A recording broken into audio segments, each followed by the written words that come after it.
recording. So let me formally welcome everyone. My name is Karen DeHaze. I have the pleasure of serving as the chair of Notre Dame Women Connect. And just by way of a brief overview, for those of you who aren't familiar with Notre Dame Women Connect, welcome. We are an affinity group of the Alumni Association, and our role is really to encourage the kind of networking and connection among Notre Dame alumni women that we all experienced on campus, and of course to welcome parents and friends to that family as well. Tonight we are sponsoring an event featuring Keri Shibata. She is serving as the first female police chief at Notre Dame, and we are very excited to have you all join us for this event and to be recording it to share with friends at a later time. According to the registration, we have folks from on the east, New Jersey and Connecticut, folks in Chicago and Columbus, folks in Fort Worth and San Diego. We just have friends from all over the Notre Dame family tonight, and we're just so happy to have you with us. I'm gonna kick things off and throw it over to Ann Strickers, class of '96 and a member of the Notre Dame Women Connect board. She serves as our regional director in the Pacific Northwest, and Ann is gonna introduce Keri and kick off our conversation. Great. Thank you, Karen. Thanks, Karen. Thanks for your leadership. Hi, everybody. Ann Strickers, class of '96, Farley Hall, American Studies major. I'm here today from San Francisco, California, and excited to introduce you to our featured speaker today, Keri Shibata. Keri K is what she'll prefers to be called by. She's the chief of police and the executive director of emergency management at our alma mater. Keri K was appointed chief in 2016. Chief Shibata is a 16-year veteran of the Notre Dame Police Department. She worked her way up through the ranks. She joined the department in 2004 after previously working as a residence hall director and teaching students on academic probation at her undergraduate alma mater, Bethel University in Mishawaka. She also worked in campus security as a student at Bethel and served in a similar role in her first position at Notre Dame. In 2005, she graduated from the Indiana Law Enforcement Academy as a sworn officer. Chief Shibata has served in many roles at the university, including Deputy Chief for Safety Services. She was responsible for our university's 911 dispatch center, crime prevention and outreach, security and guest services, including support for all residence halls. Chief Shibata oversees a department of 34 sworn officers, 35 campus safety personnel, and support staff throughout the university. In addition to a bachelor's degree from Bethel, Chief Shibata is a 2016 graduate of Notre Dame's Executive MBA program, and she was profiled in the Mendoza College of Business with an article on her watch. I encourage everyone to take a look, take a read, but many of the ideas that you may encounter there, we get to talk about tonight. Keri K and her husband David is also a law officer, a sergeant in the South Bend Police Department. A very warm welcome. Thank you, Keri K. Great to see you. Thank you for coming today. Thank you. Thanks for making the time for Notre Dame Women Connect and joining in on our conversation series. Keri, you have such an interesting kind of family background, and it's quite clear that that's what led you in many ways to your role and what you do today. So can you just tell us a little bit about your family? You have people in your family that were involved in public safety and public service. Tell us a little bit about that. Sure. My mom and dad, I grew up in Michigan, from Harbor Springs, Michigan, and my mom was an elementary school teacher, and my dad was a Michigan State Trooper, so was very familiar with law enforcement. I never really thought of it as my likely career. It was something that I was familiar with and so comfortable with. And when I was working as a youth pastor, which did not pay the bills, and so I needed another job, and I just kind of fell into law enforcement and ended up really enjoying it and seeing that I could make a difference and that law enforcement could be my ministry as well. That's awesome. Yeah, I think many people probably do feel kind of called. So was there a point in, you're discerning, you're obviously at Bethel, where you were like, yeah, I think I really do want to pursue this. Tell us about that. So my major at Bethel was biblical literature. and my intention was to go into ministry. And it was as I was working at Bethel, both as a student, but even more so afterwards in security, and we started doing some more intensive training that I really saw that I enjoyed the training that we were doing, and that it could be a potential career path or a job that I could do on the side if there were other things that I was pursuing as well. Yeah, well, Notre Dame Police is glad that you did pursue that. Thank you. And I didn't, it was interesting when I came to Notre Dame, it was at first just a job. I hadn't had much exposure to the university other than being aware of its reputation, obviously being in the area, and but wasn't necessarily a Notre Dame fan. But as I have gotten to know the university so much better over the years through all the different experiences, whether it be work or the educational experience that I was honored to have, I've just fallen more and more in love with the University of Notre Dame. And I know that doesn't always happen the more you get to know an institution. Yes, thank you. And so you pursued this career for a while, and we're always curious about women and their choices with the work that they do. As a woman in law enforcement, what are some of the opportunities that you have really found that are unique to women in public safety, or you're in any sort of leadership role? It's a little hard to talk about that without trying to generalize, because not all women and all men are the same. But I think women often bring, not to say that men don't, but that women often bring a lot of compassion and empathy to their work, and I think that's really important in law enforcement. And even reading about women in law enforcement, there's often less of a use of force with women. Sometimes perhaps that's because we may be smaller in stature and may need to learn to really be really good communicators and be able to talk through situations and gain compliance that way, rather than trying to physically force compliance. And so I think that is a strength of women in law enforcement. And I even saw during some protests and demonstrations that were going on in Asia that they were intentionally putting women on the front lines with the protesters, thinking that might help de-escalate and diffuse the situation. So I think that's one strength that women bring, and obviously all as individuals, we bring our different strengths and weaknesses. And I love, as a chief, being able to bring everyone's strengths and weaknesses together and help us, be the best team that we can be. Keri, I think I apologize. I kind of rushed into. Tell me about your challenges, the opportunities. Is it possible for you to tell us just a little bit about, I know there's no day in the life of being, in your position, chief of police, but maybe just a sampling of a week or a day. What does that look like from your desk? For those of us who, don't know and imagine, what you might do. Maybe you could walk us kind of through that. Well, at this moment in time, it's probably similar to a lot of yours, where we're spending a lot of time on Zoom.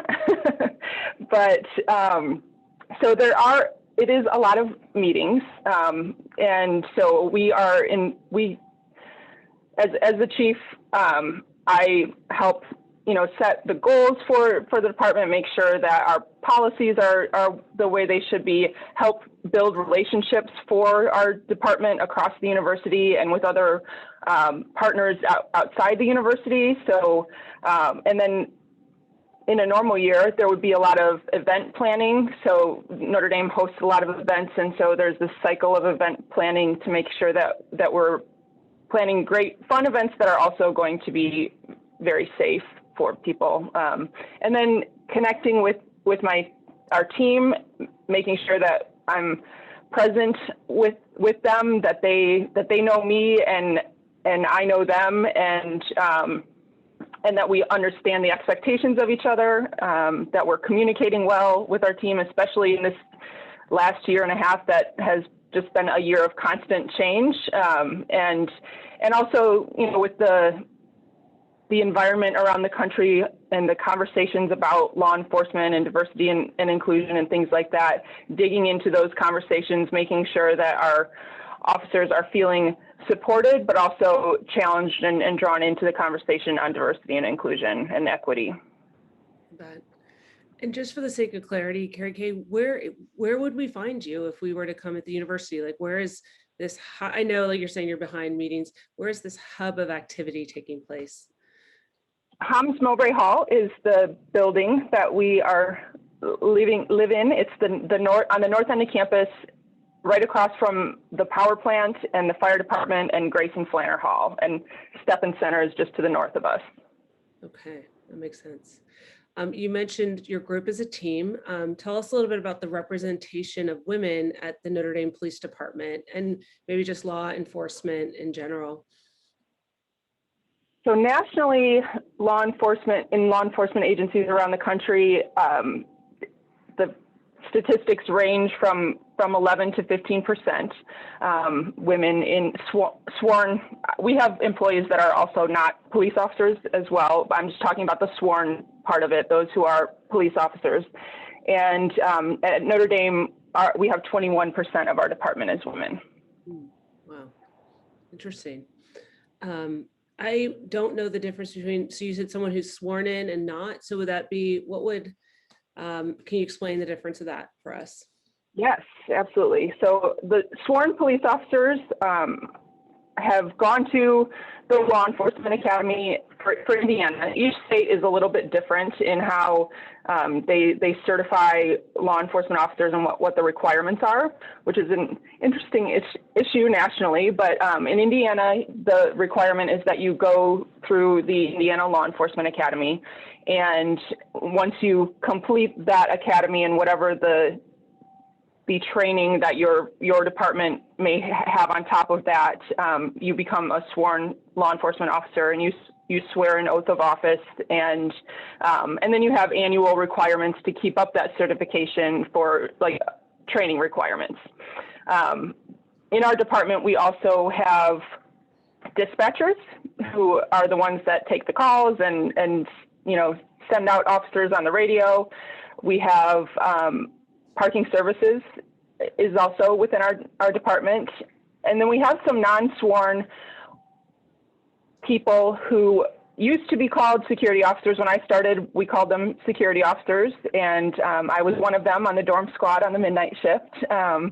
And that has gone through a little bit of a transition over the last few years because people couldn't tell the difference. Sometimes in our department's history, they wore the same uniforms. And so they didn't have the same level of training. They didn't have the same equipment. They didn't have the same authority to make arrests and things like that. And so people didn't know the difference. And we thought that that was a safety issue, both for the community and for those non-sworn officers. And so we've differentiated their roles now.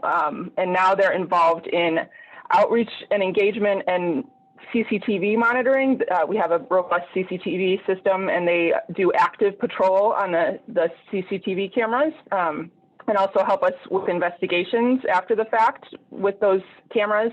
And then there's a team of them that is also involved in campus safety, they get trained on like OSHA safety requirements and go around and do safety assessments of buildings and spaces and make sure that we're providing the safest environment for everyone to live and work. Wow, yeah. A big web. That's helpful. Thank you. Curious to know then your relationship to like South Bend Police, or how does it work when we're talking about Notre Dame Police Department and then, you know, the city of South Bend and your collaboration with them and the relationship that you have. Can you talk to us about that? Yes. In Indiana, most law enforcement officers, once you become a law enforcement officer in Indiana, you have jurisdiction and the authority to enforce the law and the laws anywhere in the state of Indiana. an exception to that are university police officers. In the law that allowed private universities to create their own police departments, it specifies that their board of trustees can limit the authority of that police department. And so the University of Notre Dame has limited our jurisdiction to St. Joseph County. That can be expanded if it needs to be. So if there's an occasion where that has happened is when the football team is doing a camp for an extended period of time at Culver, which is outside the county, and we have officers going with them.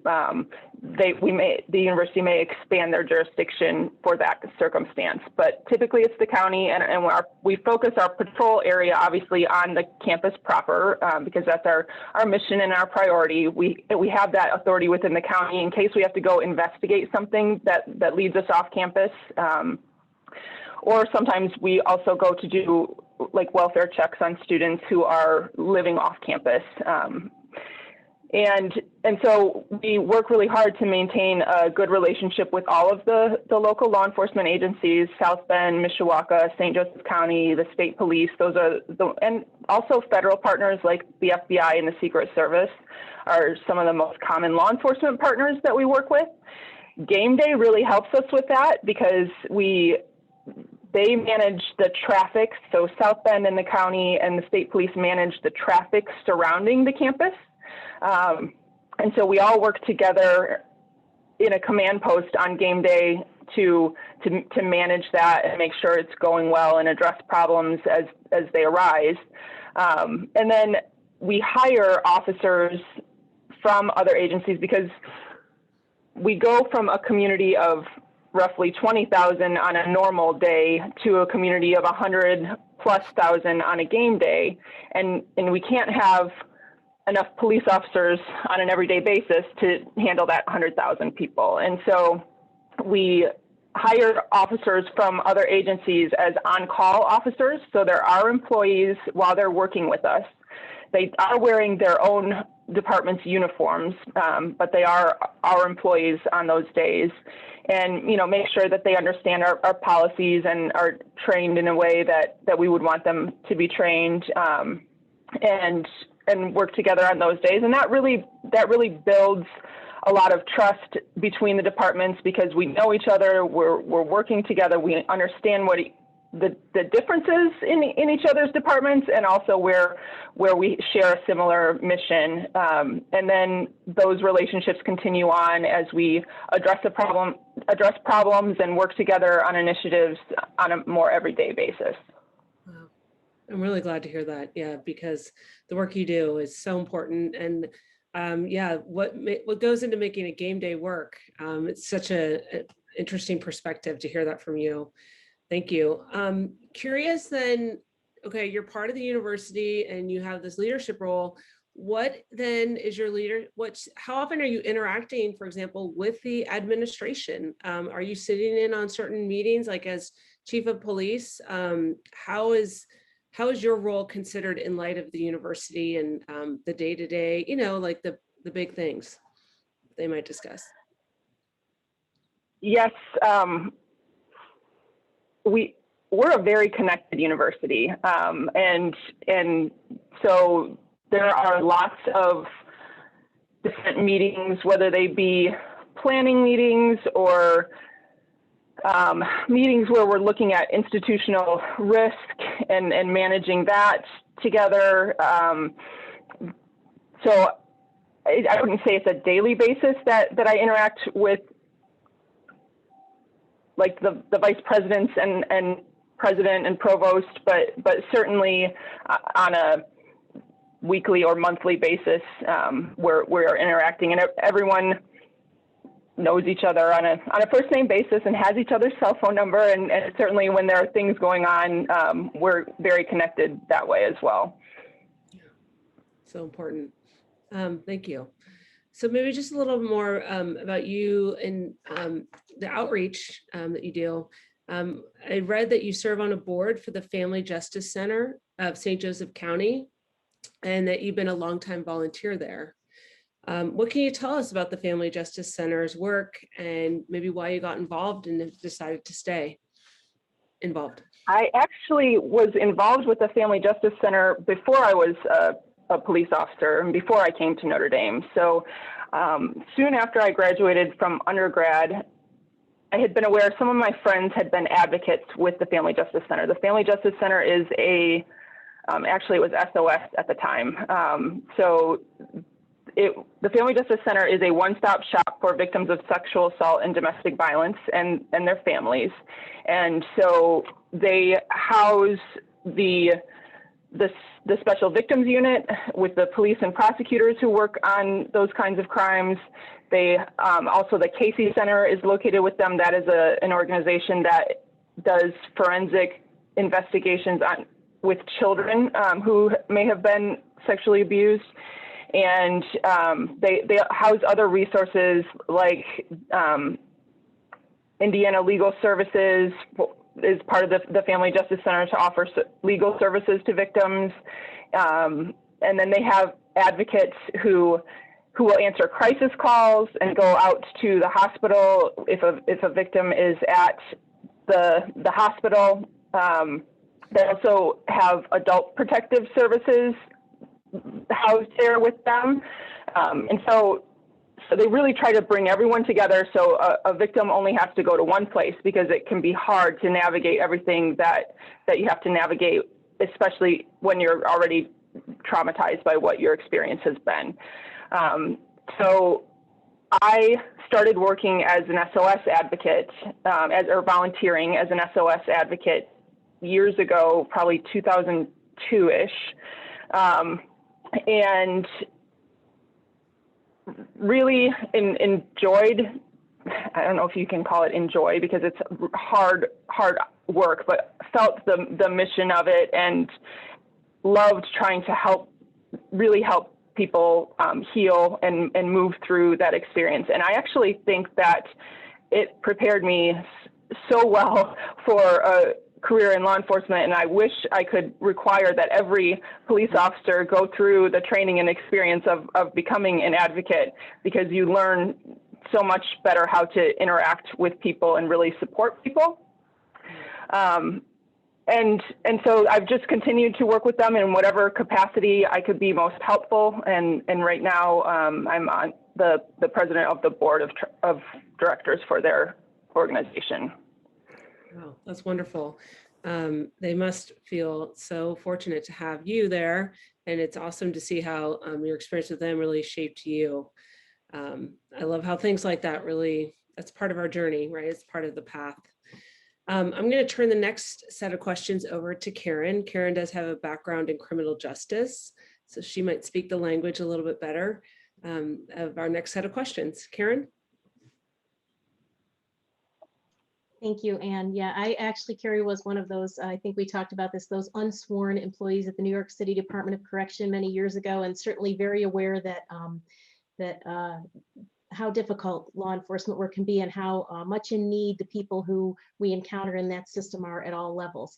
Let's talk a little bit. You did a great job telling us about how you interact with the university and kind of, where the police department fits in.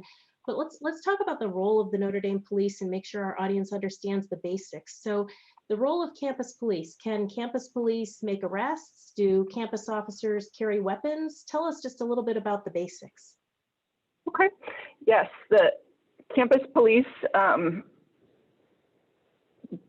the same authority and also requirements as other police departments in Indiana. For those who have sworn police departments, they do carry weapons, and I prefer to call them tools that we hope we don't have to use, but have to be very proficient at in case they are needed to help make sure that people are safe.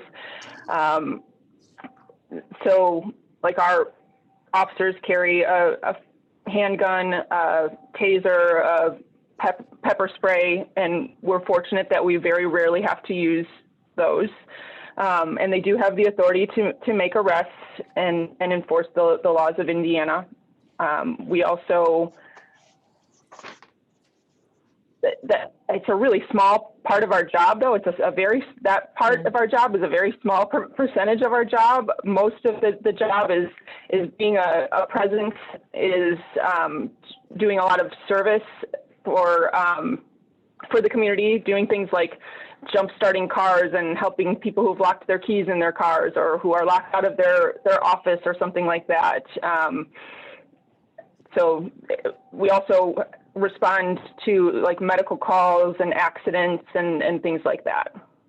Yeah, and so it's good to hear about not just the enforcement side of things, but the safety and the comfort and the assistance role, which, you know, because of the way that I think a lot of law enforcement is portrayed in the media, we tend to forget about that so human side of it and that partnership side of things. So when that happens, when an arrest has to be made, I'm going to guess there's not a jail at Notre Dame. And so what happens when someone comes into custody? What do you must interact with those departments Ann was asking you about. Yes, so in Indiana, the county police departments manage the jails. And so all the police departments who are not a county police department take their people who have been arrested to the county jail. So we might do a little processing in our building, you know, collecting property that's going to have to be collected and kept safe for them until they are released and things like that. But then we'll transport them to the St. Joseph County Jail and they get booked in there. Okay. So your officers, your team faces a lot of different challenges. If I were to ask you, what are some of the biggest challenges a Notre Dame police officer would face in a given month or a given quarter, what would you say? I actually asked my officers this today, what they would say. And one of the things that I had thought of that they also mentioned is that our community turns over every 4 years.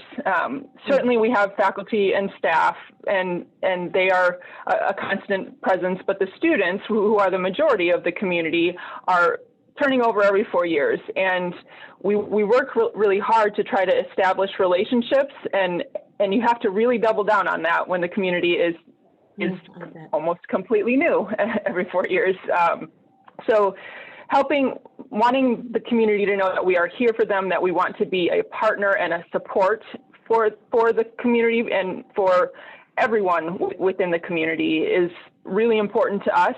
And it's challenging to get that message across to folks who they don't want to think about us, right? Like they might be glad that we're there and or might not be, but if they don't have to interact with us, it's probably better that way, right? And so because either something difficult is going on in their life or there's a problem or something like that. And so trying to figure out how to make the right level of outreach when anytime our officers walk into a room or into an area, someone thinks something bad must be happening.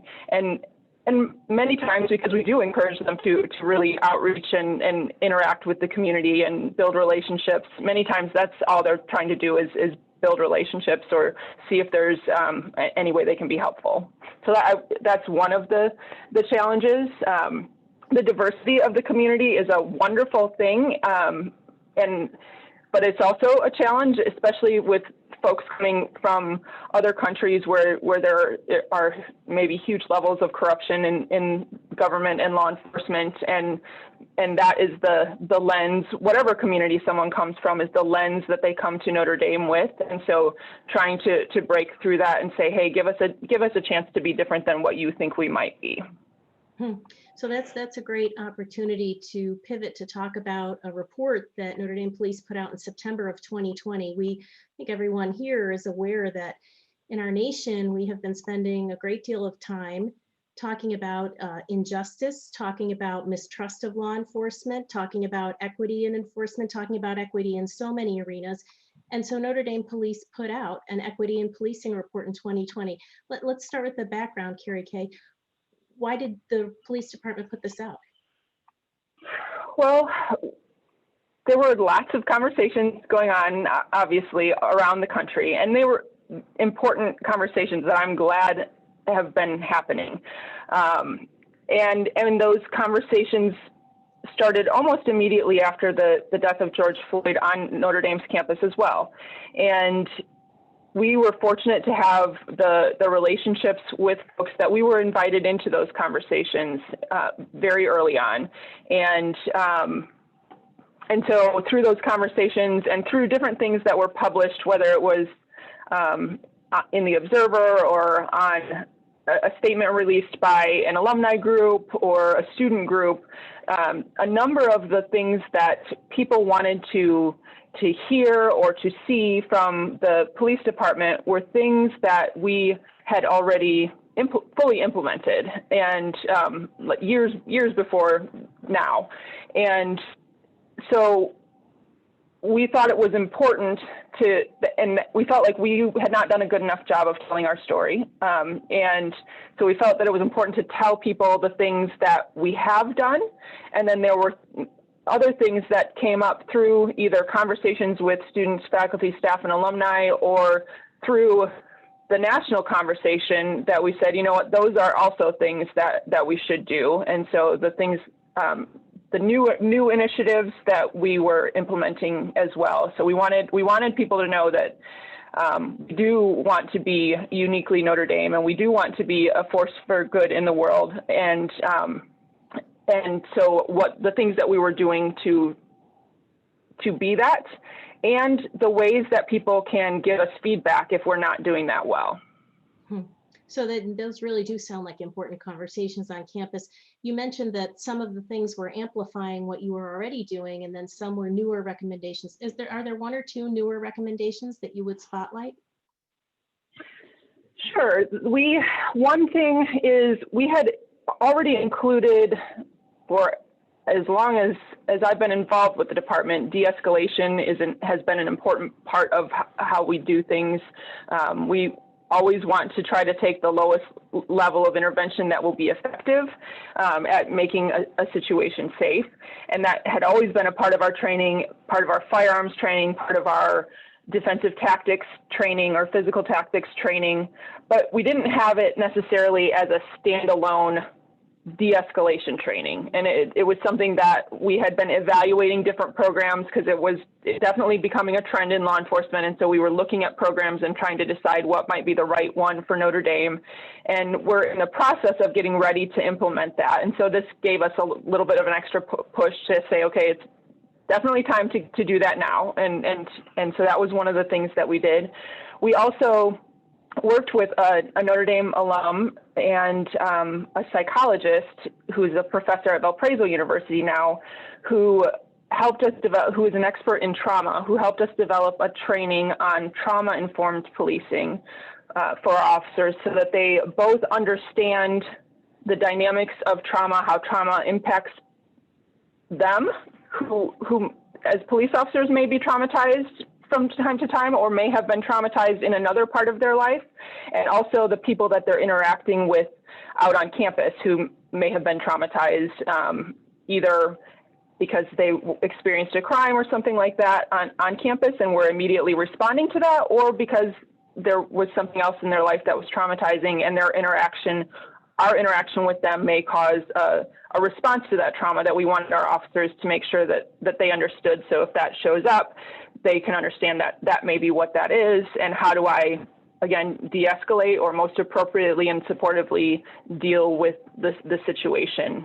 Another initiative, a new policy was our suspicious appearance policy. So you hear stories not only in law enforcement, but even at Starbucks or other places where someone will call and complain about or report that there's a suspicious person, and if they can only say, like, we trained our dispatchers to ask more questions and say, okay, what is suspicious? And we do want people to call. I never want people to hesitate to call. So I don't want that to be the message. but we train dispatchers to ask more questions about what is the behavior that is suspicious, because we don't want it just to be, all human beings have bias, and so we don't want to be responding to something based on someone else's bias. And if the person can't tell us what behavior is suspicious, we will still send an officer to go to the area, but we make sure that the officers know, I don't really know what's going on here. So evaluate for yourself. And if you see something that is suspicious, address it. If not, check and move on. So in those cases, we might not actually interact with the person who was reported as suspicious if we go and evaluate and see, okay, there's an explanation. I know what's going on here, or I don't see anything that's a problem. Okay, that's super, super helpful. I appreciate you calling out those highlights. And, you know, when you talk about the de-escalation and trauma, there's no question that the day that your team shows up sometimes is somebody's worst day, and we don't know the context in which that's occurring. So really, really appreciate that. You talked a little bit about students being involved in so many different things. I'm going to let Ann take it from here and maybe get into a little deeper conversation about your interaction with students. Yeah.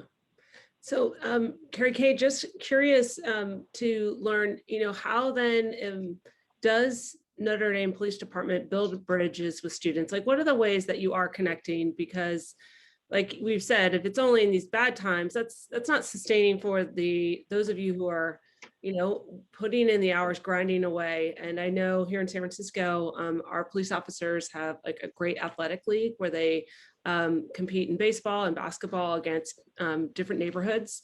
So I'm always curious, like at Notre Dame, what does that look like? How are police officers, again, building that bridge with young people? So we'll do various events, outreach events. So it might be holding, for example, last finals in the fall, during finals week, we set up a table outside the library or just before finals week to hand out cookies and coffee and, you know, wish students good luck on their finals as they were studying. And so it could be, you know, something like that, or at various events when we have events, where like a health fair or something like that, having a table at a health fair and interacting with students that way. We'll host like a safety summit, usually every year, and talk about safety on and off campus, and also invite our local law enforcement partners to that so they can meet them as well. We do training on like active violence prevention and response training, so that if we should ever experience something like that on campus, they know what to do and know what to expect from the police department.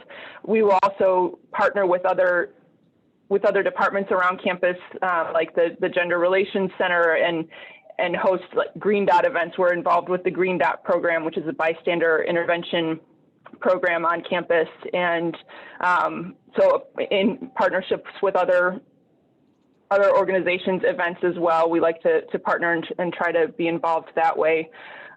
This year, one of the things that we also did with the student affinity group clubs was to host a series in the fall of unity summits, where we'd get together with students. We'd have a number of officers and a number of students who would get together and sit at various tables around the large room that's very spaced out, and have guided conversations about their experiences with race and racism, and really more to get to know each other on a more human, personal level.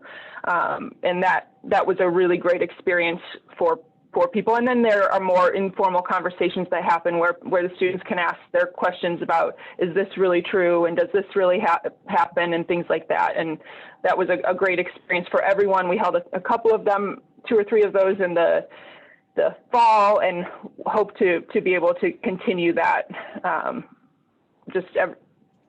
several a semester. So those are some of the things that we do for outreach. We also work with sometimes with athletics, and the athletics will be doing outreach with the community, maybe the Robinson Learning Center. I'm probably not saying that right. Robinson Community Learning Center, and where they work with kids, and so we'll sometimes work with the athletes and do things with them. Every Christmas time they do football. The football program does shop with a football player, and kids from different organizations come and go shopping with them, and our officers will go with them, and then they get to connect both with the football players and the police officers, and see them as more as people and someone they can trust. That's great. Yeah, that personal connection and relationship building, I think is just so essential. And I was just, Pope Francis talks a lot about building a bridge. And one of his reminders is that a bridge goes two ways, right? So you go across it, right, both ways. And it's not just the outreach of officers to students, but vice versa. And I think something really fruitful, hopefully, can happen from those creative ways that you're connecting. So thank you. And from that, I'd love to know, do students come to you or your staff for mentoring or with questions about maybe a career opportunity or possibilities in law enforcement? How often do you hear things like that?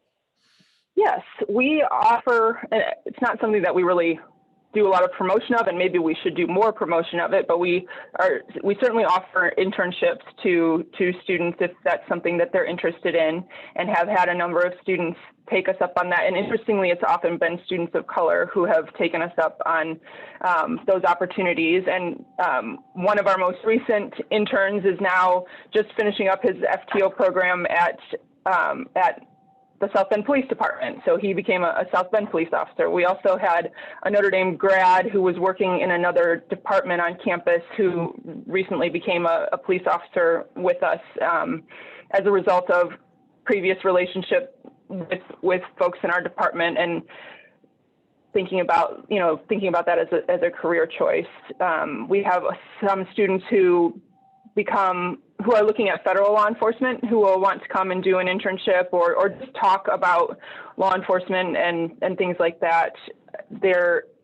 We also have a partnership with the cyber crimes unit, which is an amazing opportunity for students. So just similar to the special victims unit in St. Joseph County, there's a specialty unit called cyber crimes unit, and some of those specialty units draw law enforcement from all the departments in the area. So they'll have several Mishawaka, several South Bend, several St. Joseph County, and they all become one team that gets deputized under the prosecutor and work those special kinds of crimes where they need a little bit more of an expertise. And we, the Notre Dame Police Department, don't send officers to be on those units, but if we experience some of those crimes, we might utilize their services. If we had a homicide, heaven forbid, on campus, we would ask Metro Homicide to come in and investigate that. If we have a sexual assault on campus, students have the option of either having Notre Dame police investigate that in collaboration with the Special Victims Unit, or having the Special Victims Unit do that. We also have this Cyber Crimes Unit, who is housed in our building now, just for the last couple of years, who investigate anything having to do with technology. And now, since everyone has a cell phone, there's so much evidence on cell phones in almost any case.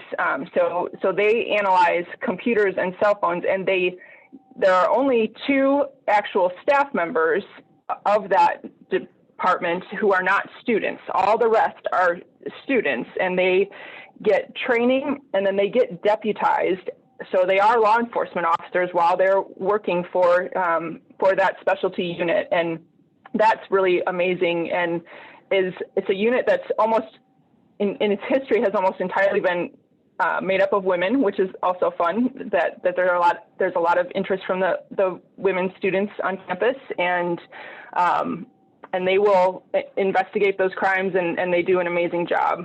And it's a model that's being replicated in other areas because it's been so great. Most of the other universities, though, are not confident in swearing in their students because they're not sure that they impressed that Notre Dame students are responsible and will take that authority seriously and not abuse it. Wow.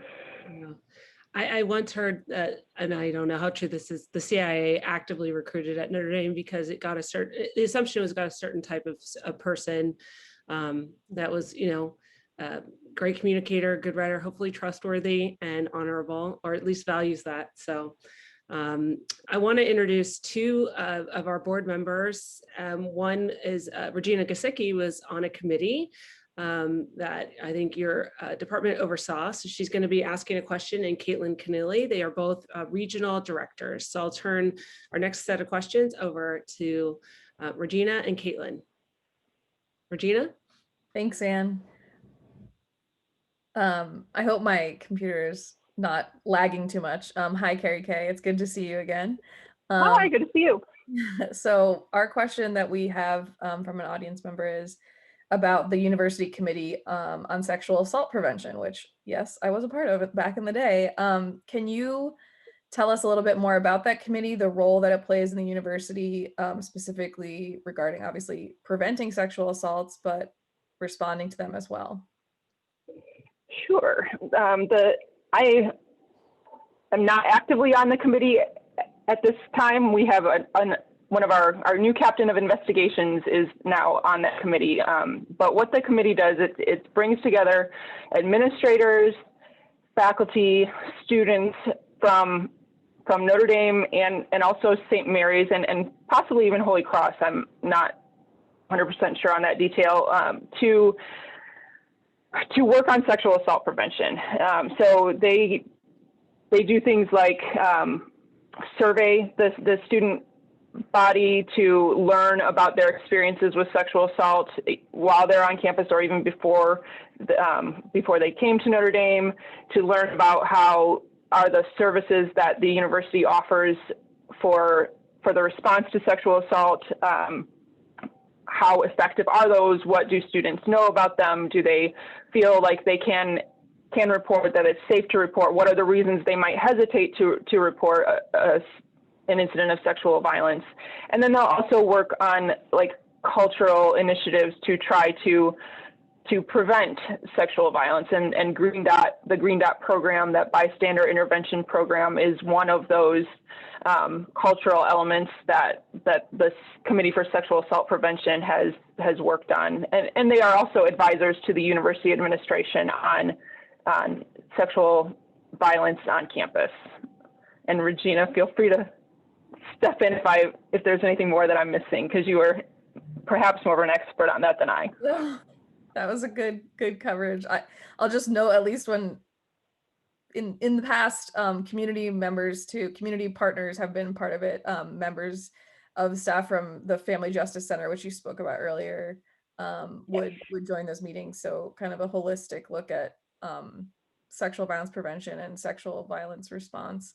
There's kind of a secondary question to that we got. Are you able to share how many sexual assaults took place last year, and how does the university handle these claims? Yes. So we annually, our department publishes a report that includes all of the crime statistics for the previous 3 years. And so the most recent statistics that have been published were from 2019, and there were 5 incidents of rape reported in 2019,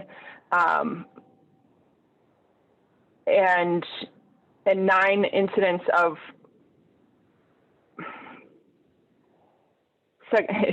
sexual misconduct that involved touching that wasn't rape, which is defined as fondling in a illegal term. And the year before that, there had been 5 of incidents of rape as well, and 8 of the touching sexual misconduct.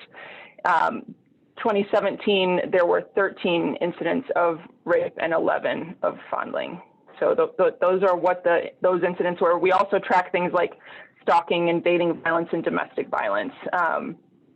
And how the university handles, the university takes those very seriously. Students have options of who they want to report to, and so they can, for on campus, for incidents of sexual assault, dating violence, domestic violence, or stalking, they can report to the Office of the Title IX office, or to the police department, or to both.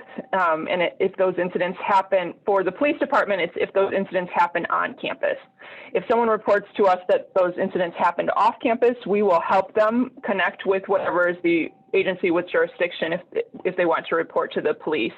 And we also give them the option of reporting to the Special Victims Unit if they prefer to report to the Special Victims Unit rather than the Notre Dame Police Department. So for the police department, we do a lot of training on sexual assault investigations, and really those are our most common violent crimes on campus. And so it's very important to us that our officers be very well trained. We also do a lot of collaboration with the Special Victims Unit. So the Special Victims Unit has specialized prosecutors embedded with their officers, and we have access to those prosecutors. Anytime we're investigating a case, we'll invite them to come sit in on interviews just like they would with the Special Victims Unit. If there are special skills that our officers don't have, like maybe special evidence collection skills that our officers haven't had to do, we will ask the Special Victims Unit to come in and help us with those things. And then all of our cases get referred to the same prosecutor's office.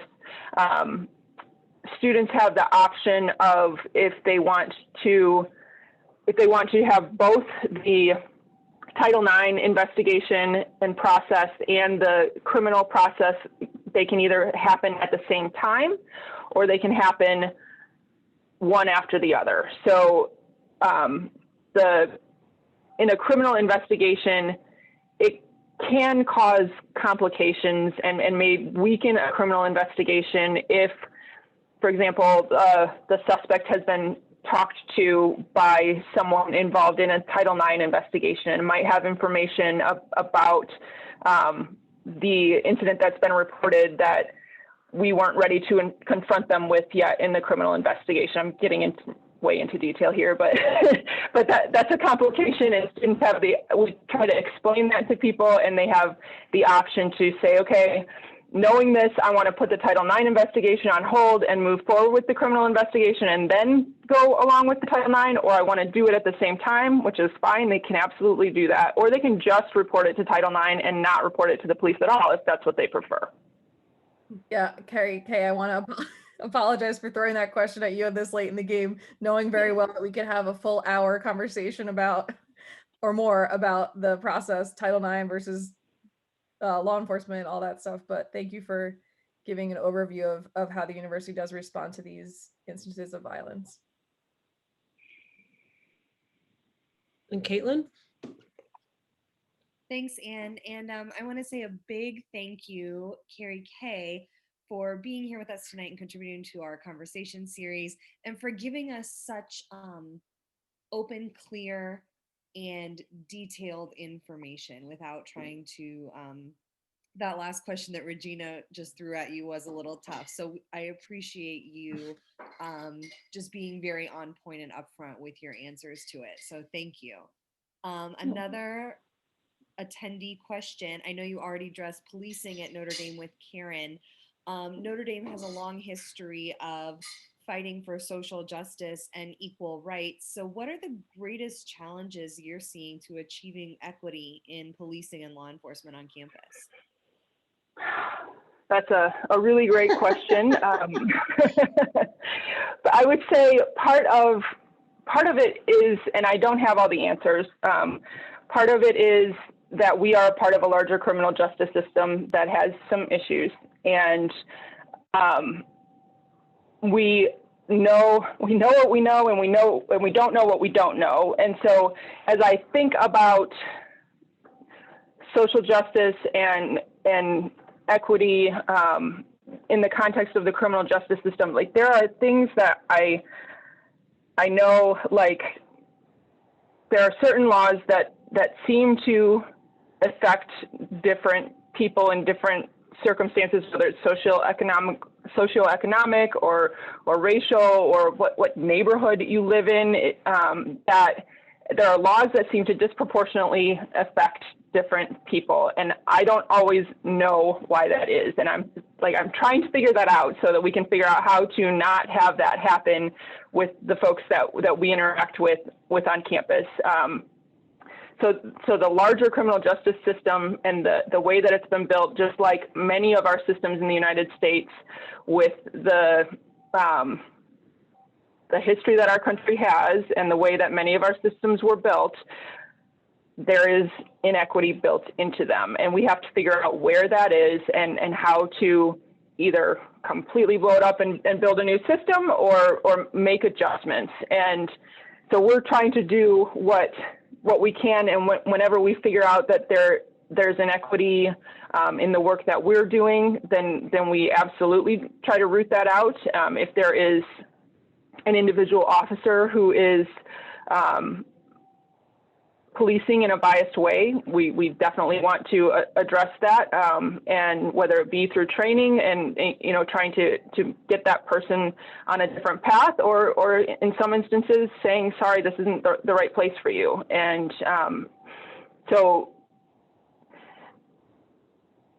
and then back to the things that I've already said, where we try to be different. We try to definitely be equitable and be open to hearing from folks when they're experiencing something that doesn't seem equitable to them, and to really have an open dialogue about that and dig into that. And if we do determine that we have a practice or a policy or something that is not equitable, to make that change.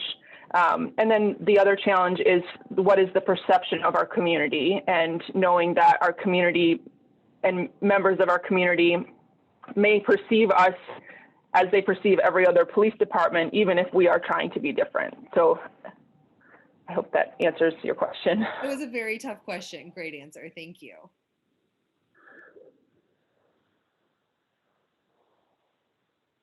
All right. Anne, are you going to take us home with one last question before we close? Yeah.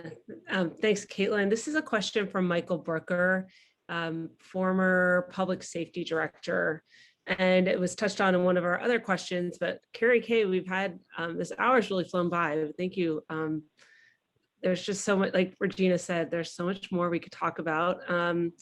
But this question is a thoughtful question. Is your department responsible for security threat assessment for the stadium during football games and other high visibility events? Seems like there's more concerts at Notre Dame all the time, graduation. Can you just respond to that? Any thoughts on his question?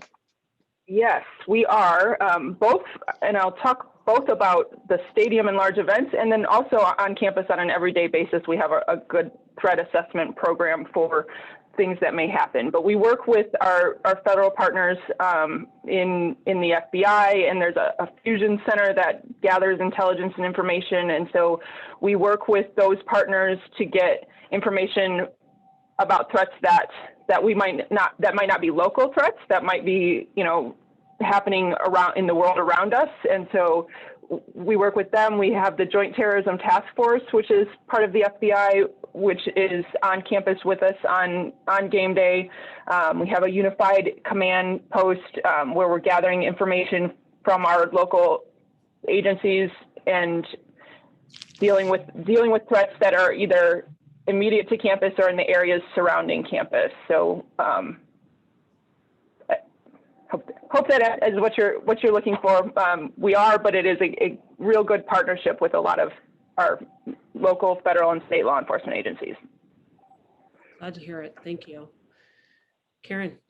Great. So Keri, I have the pleasure of closing us out tonight, and what a pleasure it has been to be with you tonight. And you've told us about your work. You've told us about your challenges. We've touched on some very, very difficult issues. And I know we've only touched on those. It's a shame that we can't keep you here all night, but we definitely don't want to do that. Before I close out, I do want to mention, we'll close with a prayer in a moment, but I want to mention that for those of you, again, who aren't familiar with Notre Dame Women Connect, please Google it. Please find out how you can get our newsletter. Please find out how you can join our events, join local groups in your own area. We'd love to have you as a part of the Notre Dame Women Connect family. Thanks to Anne. Tonight we are